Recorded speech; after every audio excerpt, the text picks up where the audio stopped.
Hoy hablaremos de un tema muy crucial para la salud de las personas que viven con diabetes. Los errores más comunes que cometen a la hora de su tratamiento.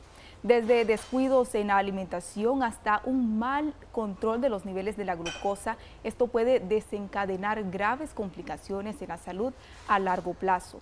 Para abordar a detalle este tema nos acompaña el doctor Javier Bravo, pero antes quiero comentarle que desde ya se vayan a nuestra página en Facebook, nos sintonicen por ahí y por ahí ustedes pueden comentar su caso para hacerle la consulta al especialista.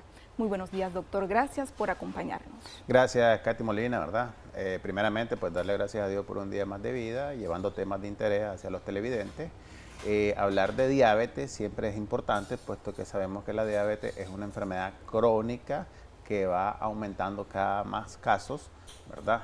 De 1 a 3 personas en una familia padecen de diabetes. Imagínate, ya para el 2040 van a ser el doble de diabéticos que son hasta la fecha de hoy.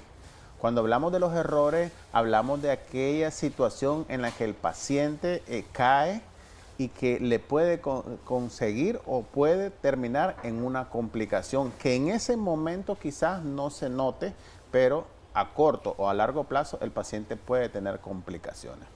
Para comenzar, doctor, menciónenos cuáles son esos errores comunes que las personas con diabetes cometen. Uno de los errores más comunes que comete el paciente es no alimentarse adecuadamente. Recordemos que los pacientes que están con insulina amanecen con un nivel de glucosa aproximadamente digamos, de 200 o 150. Entonces el paciente viene, no se pone su insulina o se la pone o se pone exceso porque está demasiado alta y logra comer o no come en ese momento, de tal manera que el paciente cae en una irregularidad de tal forma que al final termina con un pico de glucosa, que esto puede causar daño a nivel del cuerpo. Lo segundo, este mismo paciente que amanece con un nivel de glucosa de 80, dice, yo tengo insulina 30 unidades, no me la voy a poner porque como amanecí con 80, entonces voy a esperar primero comer y luego me pongo la insulina. Entonces hay probabilidades que ese paciente se eleve un poco más del doble que tenía el valor de la glucosa, y cuando se aumente, se ponga la insulina, va a tener un pico de glucosa, que esto puede causar daño en los nervios posteriormente. Otro de los errores muy frecuentes es que los pacientes desisten de los ejercicios, abandonan los ejercicios. Normalmente cuando el paciente es diagnosticado como diabético, la mayoría van precedidos de obesidad. Es decir, primero suben de peso, se da la resistencia, la prediabetes y después al final caen en la diabetes. Se complican y de tal forma que estos pacientes pierden peso por la descompensación de la diabetes. A la hora del diagnóstico, siempre la mayoría de los médicos orientamos de que el paciente puede hacer un poco de ejercicio por lo menos 2 o 3 veces a la semana y al final diario, con el objetivo de mantener un buen control metabólico, una buena salud cardiológica, y este paciente puede durar aún más con la enfermedad siempre compensada. Entonces, estos pacientes cuando ya sienten que la vida los está consumiendo, el estrés, el trabajo, no hayan el tiempo preciso para hacer ejercicio. Entonces, por ende es importante que no abandonen el ejercicio. No seguir el tratamiento ya recetado podría ser otro de los errores. Por ejemplo, les recetan leche específica cada semana, no sé en qué periodo, pero la dejan de tomar. Esto podría también ser uno de los errores. Exactamente, que va acompañado de la alimentación. Nosotros podemos decir, usted va a verse un vaso con leche en la mañana o otras leches que son especialmente para diabéticos, pero sabe que se tiene que chequear la glucosa, sabe que se tiene que poner su tratamiento. Entonces el paciente de alguna manera se le olvidó, de otra manera no lo consumió. Y algo clásico que existe, pues que a veces el paciente no tiene posibilidades de comprarla y por ende pues no la toma. Pero más sin embargo no abandonar el tratamiento en ese momento, porque ahí el paciente puede complicarse. Otro de los errores, por mencionártelo, son aquellos pacientes que tienen insulina de acción rápida, ¿verdad? O de acción intermedia. Hay pacientes que las tienen combinadas. Entonces, siempre les explicamos a los pacientes que una es para el alimento en ese momento postprandial y la otra es para mantenerse como tratamiento de base, que es la basal. Entonces, cuando uno le indica una insulina al paciente, es que debe seguir las orientaciones. Entonces, lo que hacen es, bueno, me mandaron 50 en la mañana y 20 en la tarde, me voy a poner las 70 en la mañana y no me quiero inyectar en la noche. Entonces, el paciente abusa en ese sentido, no se las pone. Lo insólito de esto es que el paciente no presenta ningún efecto secundario, es decir, él mismo se cambia el plan de tratamiento, llega a la consulta, pasa un mes con el mismo tratamiento como él se lo planteó y no tiene ningún evento de hipoglicemia y no tiene ningún evento de hiperglicemia. Entonces el paciente dice, me está funcionando bien la teoría que yo tengo, pero más sin embargo no nos estamos dando cuenta cuando el nivel de glucosa después de las comidas se está elevando y al final este paciente va a llegar con un dolor neuropático que ahí sí va a ser complicado regresarlo porque recordemos que la neuropatía no es reversible.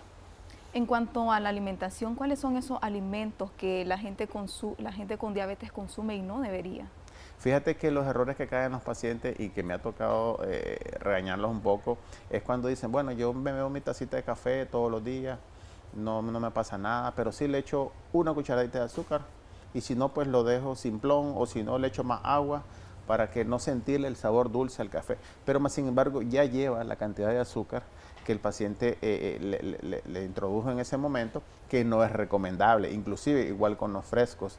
Yo tomo fresco, pero le echo un poquitito de azúcar o le echo más agua. Entonces, ese error es muy frecuente en los pacientes y eso te puede llevar a mayor complicación aún más porque lo hacen de manera frecuente, es decir, están ingiriendo grandes cantidades de azúcar que si lo va sumando al mes, ese paciente puede llegar a tener problemas. Recordemos que los nervios se nutren bastante de la glucosa y entre mayor intoxicación de glucosa hay, mayor destrucción del sistema nervioso va a haber y el paciente va a tener mayor cantidad de sintomatología relacionada a la polineuropatía diabética. Los alimentos como el pan, los azúcares, digamos, refinados, como el pan, las tortas, que normalmente acostumbran a comer los pacientes, inclusive las bebidas carbonatadas, las bebidas que traen edulcorantes, las bebidas que están, digamos, en los lugares de las refri, todo ese tipo de bebidas que son tóxicas para el cuerpo, eso hace que el paciente pueda tener problemas después. Al inicio quizá el paciente se lo tome y dice, no me siento mal, no me da ningún síntoma.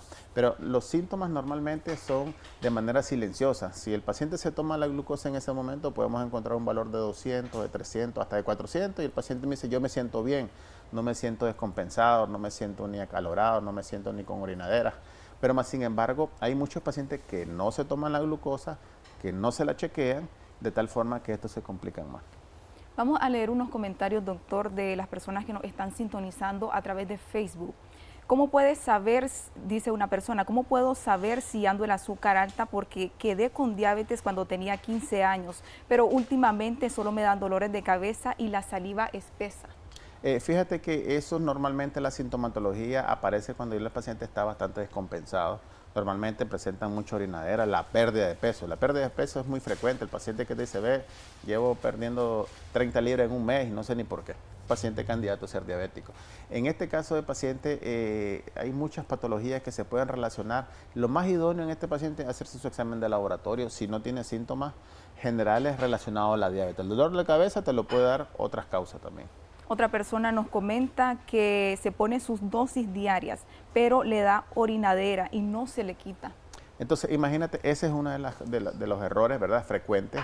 Ahí lo podemos agregar en las consultas, el paciente que no llega a consulta mensual y que se pierde porque dice, yo me estoy aplicando la insulina todos los días, como me lo indicó el médico, y lleva tal vez un año de no asistir a consulta y siempre se está aplicando la misma dosis. Yo les digo a mis pacientes, el tratamiento en los pacientes diabéticos va a variar. Si en este mes le dejé X cantidad de insulina en la mañana y en la tarde, quizás el otro mes puede ser menos o puede ser más. Porque recordemos que hay situaciones en las que el paciente se le puede elevar la glucosa. Aumentan de peso, no hacen ejercicio, fuman, el licor, el estrés.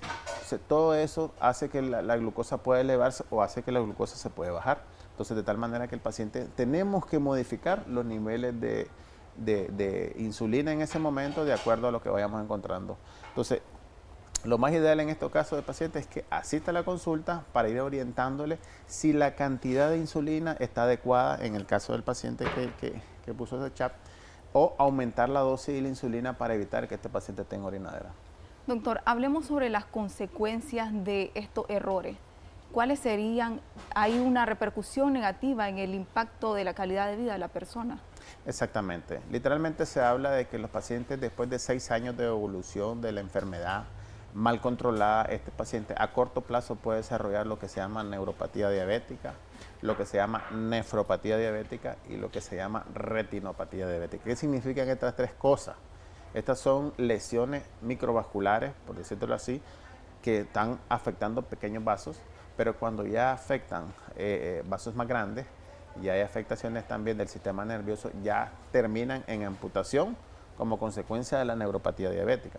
Terminan en insuficiencia renal o diálisis como consecuencia del daño de las nefronas a nivel del riñón. Y algunos pacientes terminan con ceguera producto del daño a nivel del nervio óptico. Entonces, esas consecuencias normalmente se dan por el mal funcionamiento o el mal control que el paciente diabético pueda tener. Pero doctor, yo me siento bien, yo no siento ninguna sintomatología de esa, yo estoy orinando bien. Es decir, el paciente dice, yo orino 3, 4, 5 veces y no tengo ningún problema, pero quizás la creatinina la anda en 3. Entonces ya hay un daño renal crónico que normalmente en los primeros estadios renales el paciente no tiene ninguna sintomatología de vía urinaria. Entonces muchos de los pacientes caen en ese error en decir que están bien solo por tener una orina adecuada y orinar las cantidades necesarias, pero más sin embargo la anuria o la falta de orina en este tipo de pacientes ya se va a manifestar en un estadio más avanzado de la insuficiencia renal crónica. Vamos a leer otro comentario, doctor. Dice una persona que por el momento se pone 25 por la mañana y 30 por la noche. ¿Hasta cuándo puede subir la dosis?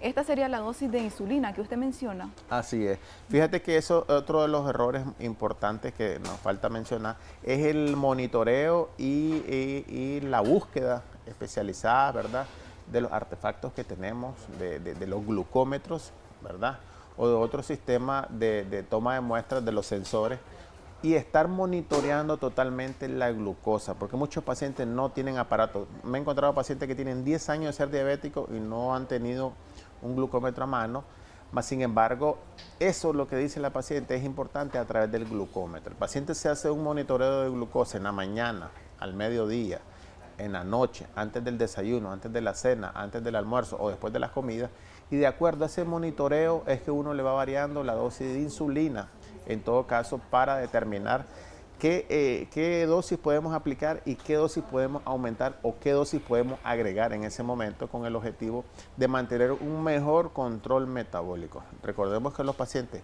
metabólicamente controlados van a tener menos complicaciones a corto plazo. Otra persona nos comenta, buenos días, bendiciones. Una pregunta. Mi madre es diabética, tiene 79 años, solo usa metformina de 850, una por la mañana, otra por la noche. Le da hormigueo en el cuerpo, comezón y dice que no sabe qué hacer. ¿Qué ella puede hacer? Fíjese que lo importante en ella, lo que le puedo recomendar es que se haga su examen de laboratorio. Determinar ya por la edad, ver si ese paciente podemos hacer una combinación de 2 fármacos. Ya la guía hablan de 2 fármacos de entrada, aunque sean a dosis baja, pero sí 2 fármacos de un solo, con el objetivo de mantener un control metabólico y evitar complicaciones. Lo más recomendable sería que se hiciera su examen de laboratorio, ¿verdad? Nos pueden chatear al WhatsApp, uno le puede orientar qué tipo de examen le podemos mandar y de esa forma pues orientarla qué es lo que puede hacer. Doctor, ya para finalizar nuestro segmento, sus recomendaciones y las soluciones a nuestros amigos televidentes que tienen diabetes. También aquí es importante el apoyo de la familia, porque en la cena, en los almuerzos, todos comen juntos, pero hay una persona que tiene diabetes, ella debe de comer diferente, ahí tiene que haber el apoyo de la familia. Exactamente, las recomendaciones, ¿verdad?, son no caer en los errores. Si el médico le indica la insulina y si tiene alguna dificultad y si tiene alguna situación, pues comunicársela a su médico inmediatamente. Siempre le recomiendo a la familia que todos coman lo mismo, porque si el papá es diabético hay posibilidades que los niños y los que le siguen pueden tener diabetes. Entonces, si ya desde esa edad empiezan a comer un poco más saludable, hay un menor riesgo del paciente de sufrir de diabetes, ¿verdad? Y hablar seriamente con los pacientes, ¿verdad?, en el caso del médico, y orientarle, ¿verdad?, siempre que asistan a las consultas y que se hagan sus exámenes de rutina, porque eso le va a ayudar a largo plazo. Muchos pacientes dicen, no, es que estoy gastando demasiado y a la hora no tengo o no me voy a complicar o ven las cosas de una manera. Es importante, como le digo a los pacientes, mencionarles que cuando el paciente tiene salud va a rendir siempre en su trabajo y va a rendir en la familia. Muchísimas gracias, doctor, por su información. Vivir con diabetes implica retos, pero si usted sigue estas recomendaciones puede tener una mejor calidad de vida. Nosotros pasamos con más informaciones que nos tiene Anduriña Ortiz.